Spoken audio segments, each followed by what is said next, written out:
নওগাঁর নিয়ামতপুরে নানা আয়োজনের মধ্য দিয়ে মহান মে দিবস পালিত হয়েছে। দিবসটি উপলক্ষে উপজেলা আওয়ামী লীগ কার্যালয়ে জাতীয় পতাকা উত্তোলন ও জাতির জনক বঙ্গবন্ধু শেখ মুজিবুর রহমানের প্রতিকৃতিতে পুষ্পস্তবক অর্পণ করা হয়। এরপর জাতীয় শ্রমিক লীগ উপজেলা শাখা ও উপজেলা ইমারত শ্রমিক ইউনিয়নের যৌথ আয়োজনে বর্ণাঢ্য র্যালির আয়োজন করা হয়। পরে নিয়ামতপুর সরকারি বহুমুখী মডেল উচ্চ বিদ্যালয় মাঠে আলোচনা সভা অনুষ্ঠিত হয়। আলোচনা সভায় প্রধান অতিথি হিসেবে উপস্থিত ছিলেন উপজেলা পরিষদ চেয়ারম্যান ফরিদ আহমেদ। আরও উপস্থিত ছিলেন জাতীয় শ্রমিক লীগের উপজেলা শাখার সভাপতি হাসান মাহমুদ, ইমারত শ্রমিক ইউনিয়নের সভাপতি রবিউল ইসলাম, উপজেলা আওয়ামী লীগের সংস্কৃতি বিষয়ক সম্পাদক আব্দুর রশিদ পটু, ইমারত শ্রমিক ইউনিয়নের সাধারণ সম্পাদক নুহু ইসলাম, যুগ্ম সম্পাদক বিশ্বনাথ প্রমুখ। 1972 সালে বঙ্গবন্ধু শেখ মুজিবুর রহমান জাতির উদ্দেশ্যে ভাষণ দিয়ে এই 1 মে দিবসটিকে বাংলাদেশের সারা বিশ্বের ন্যায় সংগঠিত করে।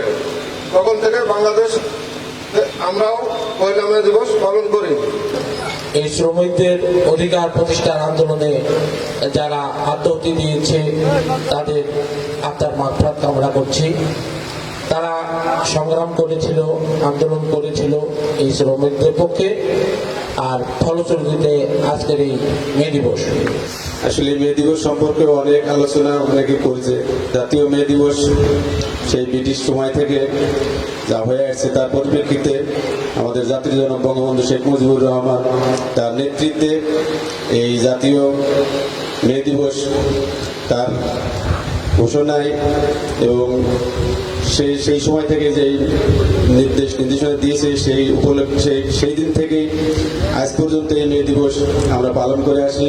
যে আমরা এই শ্রমিক দিবসটা আমরা শহর কেন্দ্রিক ছাড়া গ্রাম অঞ্চলে কখনো পাই নাই।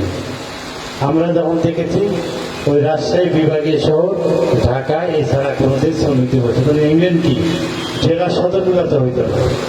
এটা আমরা দেশ 15 বছর জননেত্রী শেখ হাসিনার নেতৃত্বে যখন দেশ এগিয়ে যাচ্ছে তখন এই